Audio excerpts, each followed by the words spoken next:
Well, we have two different days here at Early Foundations. We have inclusive playgroup days, which are on Tuesdays and Thursdays, which is what you guys get to see.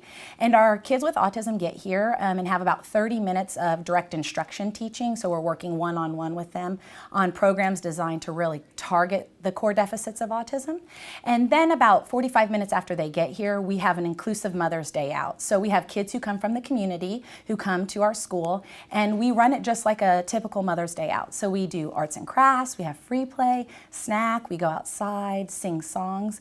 But really the goal of our playgroup is to focus on a social emotional curriculum, meaning that we want our community kids, our typical kids, to really be accepting of differences.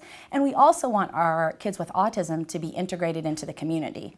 And then on one-on-one days, so which would be our Mondays and Wednesdays, our kids are here from 8:45 to 12:45, and our time is broken up into that direct instruction again, so working on those core deficits, so teaching them how to communicate, how to point, how to wait, and really focusing on imitation, because imitation really allows us to teach them how to talk. So typically when kids come in, they're not talking, they're not pointing, they don't respond to their name, they're not imitating or mimicking actions, they don't have good pretend play skills or just play skills in general. And then we see deficits in their adaptive skills, their self-help skills, so feeding, toileting, washing hands, just daily maintenance skills. So that's typically what happens when they come in. And as they progress over time, because most of our kids are here 2 to 3 years, we see kids being able to communicate, whether it's through pointing or words or using pictures.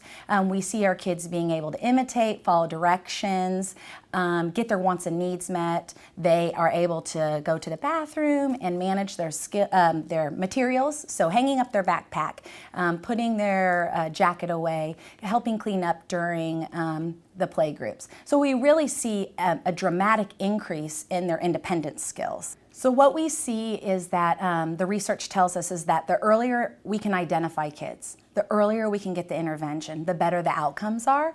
And when we think about it, we have kids who are leaving here being much more independent at 3 and 4 than maybe kids who haven't received intervention at 10 and 12.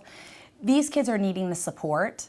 It's just, when are we providing the support? Are we providing the support at the front end or the back end? And if we can get the support early on and allow these kids to be successful and teach parents and teachers what to do so that these kids can be successful, the sky is really the limit. We have some kids who have left here and been fully included since they've left at Early Foundations. And had they not been given that intense instruction early on, they may have been included, but maybe they wouldn't be as successful. So we really feel like if we can work with kids at a younger age, we can see a lot more success. We have to have expectations for our kids that children with autism and children with disabilities in general have the right to be in the general education classroom. They don't have to earn their way. We have to meet children where they are. We have to meet families where they are. And we have to support all kids, because inclusion isn't just a benefit for children who are on IEPs or who have special needs. Inclusion benefits all kids. It's one of the best anti-bullying campaigns you can have, because we're accepting of all differences. And what we find here is that our typical kids walk away accepting differences, being super friends, and really saying just because you use pictures to communicate doesn't mean you're any different.